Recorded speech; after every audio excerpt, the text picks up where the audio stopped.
ओम शांति। अॼु जे मुंहिंजी तारीख़ आहे 30/6/2026। अॼु मिठा मिठा ॿार चवंदा मीठे मीठे ॿार सॼे कल्प जो ये सर्वोत्तम कल्याणकारी संगम युग आहे। इन में तव्हां ॿार यादि जी स्क्रीन सां सिधो प्रधान ठाहींदा आहियो। प्रश्न अनेक प्रकार जे प्रश्ननि जी उत्पत्ति जो कारण तथा उनजो निवारण छा आहे। उत्तर जॾहिं देह अभिमान में ईंदा आहियूं त संशय पैदा थींदो आहे। संशय उठण सां ई अनेक प्रश्ननि जी उत्पत्ति थींदी आहे। बाबा चवंदा आहिनि मां तव्हां ॿारनि खे इहो धंधो ॾिनो आहे कि पतित खां पावन ठहो ऐं ठाहियो। हिन धंधे में रहण सां सभु प्रश्न समाप्त थी वेंदा। गीता तव्हांखे पाए करे सां जहान पातो। ओम शांति। मिठे मिठे रूहानी ॿारनि गीत ॿुधियो। ये कंहिं चयो? मिठे मिठे रूहानी ॿार ज़रूरु रूहानी बाबा ई चई सघंदा न। मिठे मिठे रूहानी ॿार हाणे सम्मुख वेठा आहिनि ऐं बाप ॾाढो प्यार सां सम्झाइनि था। हाणे तव्हां ॼाणंदा आहियो सवाइ रूहानी बाप जे सर्व खे सुख शांति ॾियण व सर्व खे हिन दुख सां लिबरेट करण वारो दुनिया भर में ॿियो कोई न थी सघंदो। हिन करे दुख में बाप खे यादि कंदा रहंदा आहिनि। तव्हां ॿार सम्मुख वेठा आहियो न। ॼाणंदा आहियो बाबा सॼे सुखधाम जे लाइक़ु ठाहींदा। सदा सुखधाम जो मालिक ठाहिण वारो बाबा जे सम्मुख असां आहियूं। बाबा जे सम्मुख आया आहियूं। हाणे सम्झंदा आहियो सम्मुख ॿुधण ऐं दूरि वेही करे ॿुधण में फ़र्क़ु त हूंदो आहे न। मधुबन में सम्मुख ईंदा आहियूं। मधुबन मशहूरु आहे न। मधुबन में उन्हनि श्री कृष्ण जो चित्र ॾेखारियो परंतु श्री कृष्ण त न आहे न। तव्हां ॿार ॼाणंदा आहियो हिते त घड़ी घड़ी पंहिंजे खे आत्मा निश्चय करिणो। हिन में महिनत लॻंदी आहे। मां आत्मा बाबा सां वरसो वठां थी। बाबा हिकु ई समय ईंदा आहिनि सॼे चक्कर में।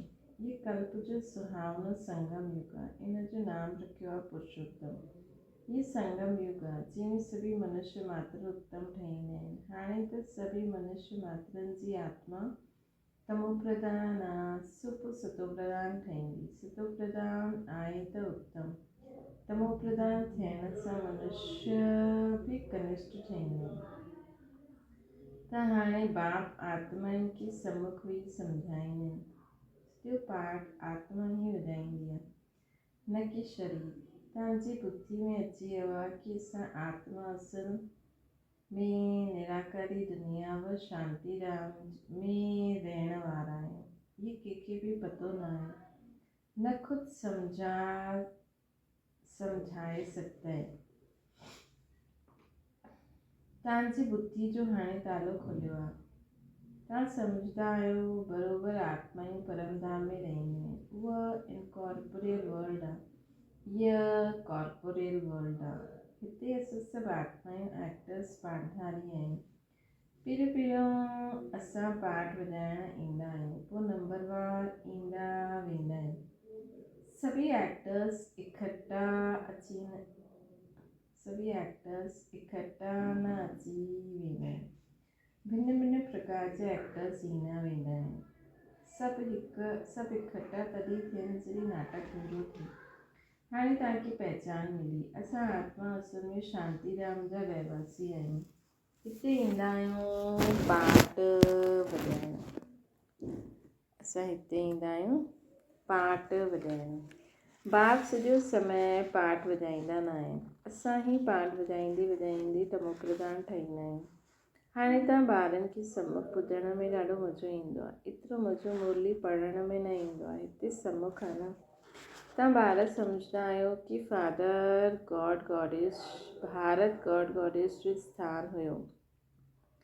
हाणे न आहे। चित्र ॾिसंदा हुयो ज़रूरु। असां हुतां जा रहवासी हुयासीं। पहिरियों सभु देवी देवता हुयासीं। पंहिंजो पाठ खे यादि कंदा कि भुलिजी वेंदा। बाबा चवंदा आहिनि तव्हां हिते पाठ वॼायो हुयो न।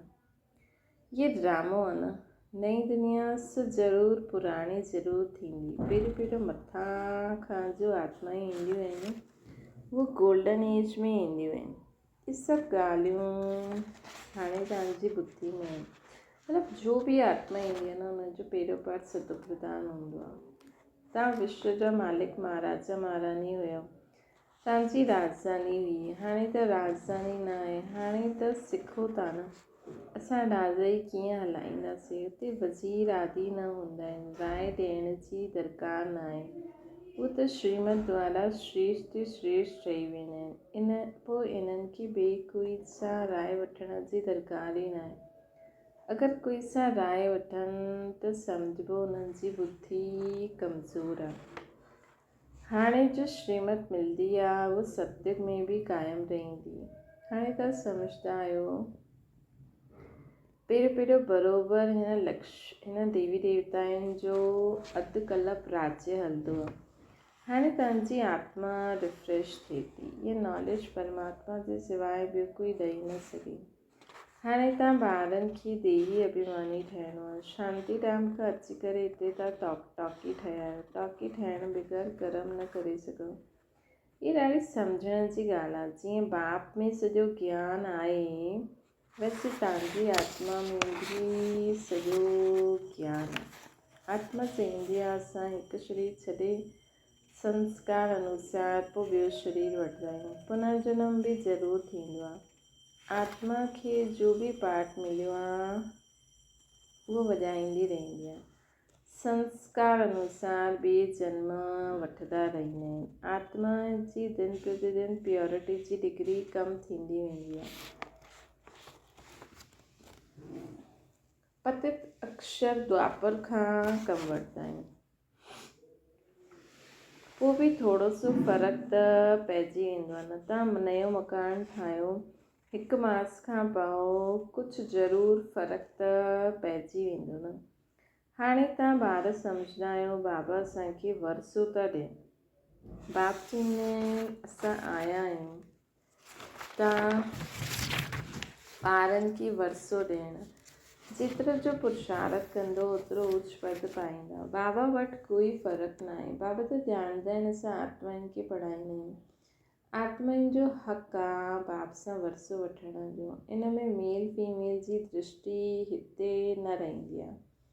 तव्हां सभु ॿार आहियो, बाबा सां वरसो वठो था। सभी आत्माऊं ब्रदर्स आहिनि जंहिंखे बाबा पढ़ाईंदा रहिया। वरसो ॾींदा आहिनि। बाबा ही रूहानी ॿारनि सां ॻाल्हाईंदा आहिनि। ही लाडला मिठा सिकीलदा ॿार, तव्हां ॾाढे समय पाठ वॼाईंदे हाणे अची करे मिलिया आहियो पंहिंजो वरसो वठणु। इहे बि ड्रामा में नूंद आहे। शुरू खां वठी करे पाठ नूंदल आहे न। तव्हां एक्टर्स पाठ वॼाईंदा एक्ट कंदा रहंदा आहियो। आत्मा अविनाशी आहे। हिन में अविनाशी पाठ नूंदल आहे। शरीर त बदिलंदो रहंदो आहे, बाक़ी आत्मा सिर्फ़ु पवित्र खां अपवित्र ठहींदी आहे, पतित ठहींदी आहे। सत्युग में पावन हुई, हिनखे चइबो आहे पतित दुनिया। जॾहिं देवताउनि जो राज्य हुयो त वाइसलेस वर्ल्ड हुई न, हाणे न आहे। इहा हिकु खेल आहे। नई दुनिया सो पुराणी सो नई। हाणे सुखधाम स्थापना थींदो आहे, बाक़ी सभु आत्माऊं मुक्ति धाम में रहंदियूं। हाणे इहो बेहद जो नाटक अची करे पूरो थियो। सभु आत्माऊं मच्छर मिसल वेंदियूं। हिन समय कोई बि आत्मा अचे त पतित दुनिया में हुनजी छा वैल्यू आहे। वैल्यू हुननि जी आहे जो पहिरियों नई दुनिया में ईंदा। तव्हां ॼाणंदा आहियो नई दुनिया हुई हाणे पुराणी ठही आहे।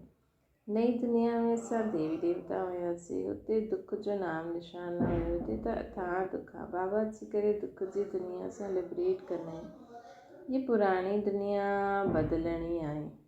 तव्हां सम्झंदा बराबरि असां सत्युग जा मालिक हुयासीं। पोइ 84 जन्मनि खां पोइ हीअं ठहिया आहियूं। हाणे पोइ बाबा चईंदा आहिनि मूंखे यादि करो त तव्हां स्वर्ग जा मालिक ठहींदव।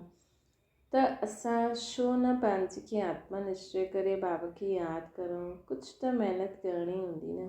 राजा ई पाइणु कोई सहज थोरी आहे। बाप खे यादि करिणो आहे। हीअ माया जो वंडर आहे न, जो घड़ी घड़ी तव्हांखे बुलाए ॾींदी आहे। हुनजे लाइ उपाय रचणो खपे। ईअं न मुंहिंजो ठहिण सां यादि ॼमी वेंदी, बाक़ी पुरुषार्थ छा कंदा न। जेसि ताईं जीअणो आहे पुरुषार्थ करिणो आहे, ज्ञान अमृत पीअंदा रहणो आहे। इहे बि सम्झंदा आहियो असांजो इहे अंतिम जन्म हिन शरीर जो भान छॾे देही अभिमानी ठहिणो आहे। गृहस्थ व्यवहार में भी रहणो आहे, पुरुषार्थ ज़रूरु करिणो आहे। सिर्फ़ु पंहिंजी खे आत्मा निश्चय करिणो आहे, बाप खे यादि करिणो आहे। तत्व में मातेश्वर पिता, ये सभु भक्ति मार्ग जी महिमा आहे। तव्हांखे सिर्फ़ु हिकु अल्लाह खे यादि करिणो आहे, हिकु ई मिठी स्क्रीन आहे। ॿियो सभु ॻाल्हियूं छॾे हिकु स्क्रीन बाप खे यादि करो। हाणे तव्हांजी आत्मा तमो प्रधान ठही आहे, हुनखे सतो प्रधान ठाहिण लाइ यादि जी यात्रा में रहो। सभिनि खे इहो ॿुधायो बाबा सां सुख जो वरसो वठो। सुख हूंदो या सतयुग में, सुखधाम स्थापना करण वारो बाबा आहे। बाप खे यादि करणु ॾाढो सहज आहे, परंतु माया जो ऑपोज़िशन ॾाढो आहे। इन करे कोशिशि कर मूंखे यादि करो, मुंहिंजे बाप खे यादि करो त खाद निकिरंदी। सेकेंड में जीवन मुक्ति ॻायल आहे न। असां आत्मा रूहानी बाप जा ॿार आहियूं। असां आत्मा आहियूं, रूहानी बाप जा ॿार आहियूं, हुतां जा रहण वारा आहियूं। पोइ असांखे पंहिंजो पार्ट रिपीट करिणो आहे। हिन ड्रामा जे अंदरि सभिनि खां जास्ती पार्ट असांजो आहे। सुख बि सभिनि खां जास्ती असांखे मिलंदो न। बाबा चवंदा आहिनि तव्हांजो देवी देवता धर्म ॾाढो सुख ॾियण वारो आहे, ॿियो बाक़ी सभु शांती धाम में ऑटोमेटिकली हली वेंदा। हिसाब किताब चुक्तो करे जास्ती विस्तार में छो वञूं। बाबा ईंदा ई आहिनि सभिनि खे वापसि वठी वञण लाइ। बाबा चवंदा आहिनि मच्छरनि सां दृश्य सभिनि खे वापसि वठी वेंदा। सतयुग में ॾाढा थोरा हूंदा, इहे सॼो ड्रामा में न हूंदा। शरीर ख़तमु थी वेंदो, आत्मा जो अविनाशी आहे, उहो हिसाब किताब चुक्तो करे हली वेंदी।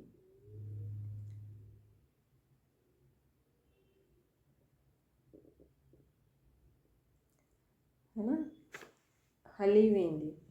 बाबा चवनि था ईअं न कि आत्मा आग में पइण सां पवित्र थींदी। आत्मा खे यादि रूपी योग अग्नि सां ई पवित्र थियणो। योग जी अग्नि हलई आहे, उन्हनि पोइ नाटक बि ठाहियो आहे। सीता आग सां पार थी वई, आग सां कोई थोरी पावन थियण वारो आहे। बाप सम्झाईंदा आहिनि तव्हां सभु सीता आहियो, हिन समय पतित आहियो, रावण जी राज्य में आहियो न। हाणे हिकु बाप जी यादि सां तव्हांखे पावन ठहिणो आहे। राम हिकु ई आहे। अग्नि अक्षर ॿुधण सां सम्झंदा आहिनि आग सां पार थी वई।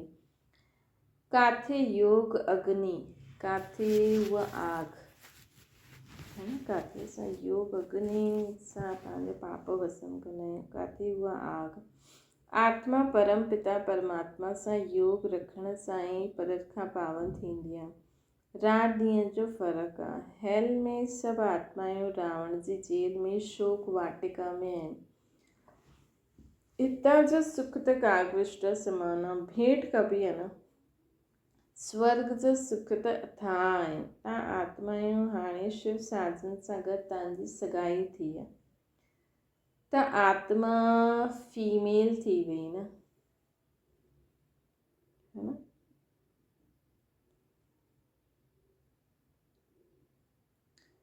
शिव बाबा चवंदा आहिनि सिर्फ़ु मूंखे यादि करो त तव्हां पावन थी वेंदव। शांति धाम वञे पोइ सुखधाम में ईंदव। त ॿारनि खे ज्ञान रत्ननि सां झोली भरणी खपे न। कोई बि प्रकार जो संशय न लाइणो आहे। देहाभिमान में अचण सां पोइ अनेक प्रकार जा संशय प्रश्न उठंदा आहिनि। पोइ बाबा जो धंधो ॾींदा आहिनि, उहो कंदा न आहिनि। मूल ॻाल्हि आहे असांखे पदत खां पावन ठहिणो आहे, ठाहिणो आहे। ॿी ॻाल्हि छॾे ॾियणी आहे।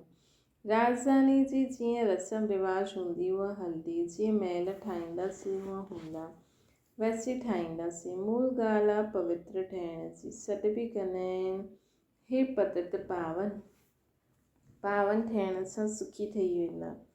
सभिनि खां पावन आहे इहा देवी देवता। हाणे त 21 जन्मनि जे लाइ सर्वोत्तम पावन ठहींदा आहिनि।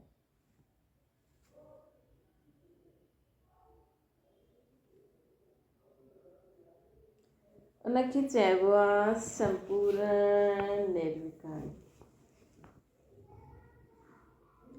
त बाबा जो श्रीमत ॾींदा आहिनि, उते हलणो खपे। कोई बि संकल्प उठाइण जी दरकार न आहे। पहिरियों असां पदत खां पावन त ठहूं, पुकारदा बि आहिनि, हे पदत पावन अचो, परंतु सम्झता कुझु न आहिनि। इहे बि न ॼाणंदा आहिनि पदत पावन केरु। इहे पदत दुनिया, उहा पावन दुनिया। मुख्य ॻाल्हि आहे ही पावन ठाहिण जी। पावन केरु ठाहींदो, ये कुझु बि पतो न आहे। पदत पावन चई सॾु कंदा आहिनि, परंतु चओ तव्हां पदत आहियो त बिगड़ी वेंदा। पंहिंजे खे विकारी कोई सम्झंदो ई न आहे। चईंदा आहिनि गृहस्थ में त सभु हुया, राधे कृष्ण लक्ष्मी नारायण खे बि ॿार हुया न, लेकिन हुते योग बल सां ॿार पैदा थींदा आहिनि। इहे भुलिजी विया आहिनि। उन्हनि खे वाइसलेस वर्ल्ड चइबो आहे। उहा आहे शिवालय। बाप चईंदा आहिनि पदत दुनिया में हिकु बि पावन न आहे। इहा बाप त बाप आहे न, टीचर ऐं सतगुरु आहे। त सभिनि खे सदगति ॾींदा आहिनि। उहो त हिकु गुरु हली वियो त पोइ ॿारनि खे गति ते विहारे ॾींदा आहिनि। हाणे उहो कीअं सदगति में वठी वेंदा। सभ जी सदगति दाता त हिकु आहे। सतयुग में सिर्फ़ु देवी देवता हूंदा, बाक़ी एतिरी सभु आत्मायूं शांति धाम में हली वेंदियूं। रावण राज्य सां छुटिजी वेंदासीं। बाबा सभिनि खे पवित्र ठाहे करे वठी वेंदा आहिनि। पावन सां पोइ फट सां कोई पदत न ठहींदा। नंबरवार उतरंदा आहिनि न। सतो प्रधान सां सतो रजो तमो में ईंदा आहिनि। तव्हांजी बुद्धि में 84 जन्मनि जो चक्कर आहे। तव्हां जीअं हाणे लाइट हाउस आहियो, ज्ञान सां हिन चक्कर खे ॼाणे विया आहियो कि चक्र कीअं फिरंदो आहे, है न। ज्ञान सां हिन चक्र खे ॼाणे विया आहियो कि चक्र कीअं फिरंदो आहे। हाणे तव्हां ॿारनि खे ऐं सभिनि खे रास्तो ॿुधाइणो आहे। हाणे तव्हां ॿारनि खे ॿियनि सभिनि खे रास्तो ॿुधाइणो आहे। सभु नैयायियूं आहिनि, तव्हां पायलट आहियो, रास्तो ॿुधाइण वारा आहियो। सभु आत्मा रूपी बाबा चवनि था सभु नैयायियूं आहियो ऐं तव्हां सभु नैयायियूं आहिनि ऐं तव्हां सभु पायलट आहियो। तव्हां सभिनि खे रास्तो ॿुधाइण वारो आहियो। चईंदा आहिनि न नैया मुंहिंजी पार लॻायो। त सम्झी जीवन मतिलबु आत्मा हिन आत्मा रूप मतिलबु पंहिंजे जीवन खे पार लॻाइण लाइ असां सभिनि आत्माउनि खे सही राह ॾेखारण वारा आहियूं। सभिनि खे चओ था शांतिधाम सुखधाम खे यादि करो। बसि हिन कलयुगी दुखधाम खे भुलिजी वियो। अच्छा मीठे मीठे सुखे रहंदे ॿारनि प्रति माता पिता बाप दादा खे यादि प्यार ऐं गुड मॉर्निंग। माता पिता बाप दादा जो यादि प्यार ऐं गुड मॉर्निंग। रूहानी बाप जी सभिनि रूहानी ॿारनि खे नमस्ते। असांजी बि रूहानी माता पिता बाप दादा खे प्यार गुड मॉर्निंग और नमस्ते। ॼाणण जे लाइ मुख्य सां जेसिताईं जीअणो आहे ज्ञान अमृत पीअंदा रहो। पंहिंजी झोली ज्ञान रतन सां भरणी आहे। पंहिंजी झोली ज्ञान रतन सां भरणी आहे। संशय में अची करे कोई प्रश्न न उठाइणो आहे। संशय में अची करे कोई प्रश्न न उठाइणो आहे। ॿियो आहे योग अग्नि सां आत्मा रूपी सीता खे पावन ठाहिणो आहे। कंहिं ॻाल्हि जे विस्तार में जास्ती न वञी करे देही अभिमानी ठहिण जी महिनत करणी आहे।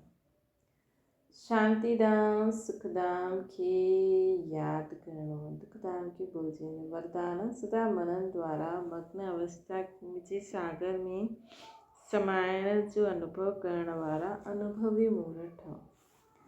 अनुभवन की वधाइण जो आधार आ मनन शक्ति। मनन वारो स्वतः मग्न रहंदो। मग्न अवस्था में योग लगाइणो न पवंदो। जॾहिं मग्न हूंदी आहे त हुनमें योग थोरी लॻाइणो पवंदो आहे। इन करे निरंतर लॻो रहंदो आहे, महिनत न करणी पवंदी आहे।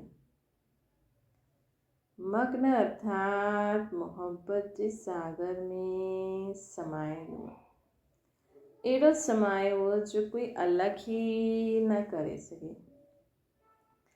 त महिनत सां छुटो सागर जे ॿाहिरि आयो त अनुभव जे तालाब में न नहायो, लेकिन सागर में समाइजी वञो, तॾहिं चईंदासीं अनुभवी मूर्त आत्मा। स्लोगन आहे ज्ञान स्वरूप आत्मा उहा आहे जंहिंजो हर संकल्प हर सेकेंड समर्थ हुजे। ज्ञान स्वरूप आत्मा उहा आहे जंहिंजो हर संकल्प हर सेकेंड समर्थ हुजे।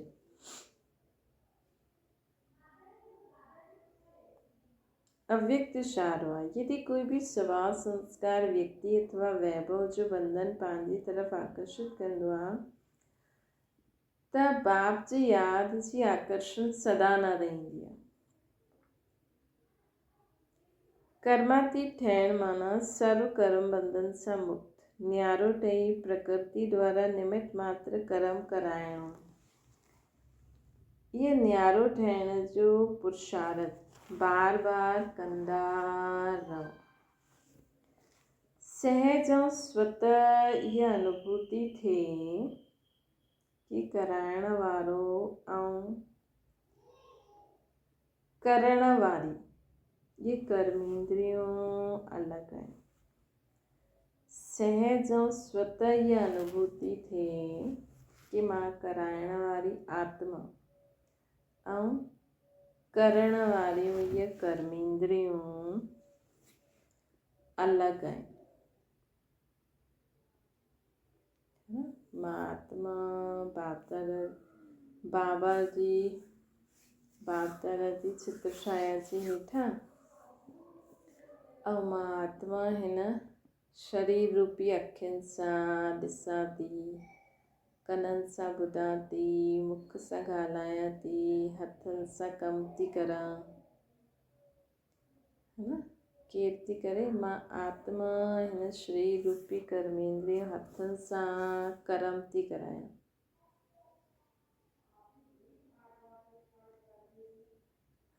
पेरनि सां हलां थी। त हीअं अभ्यास करो। अच्छा, ओम शांति। बाबा खे यादि करो।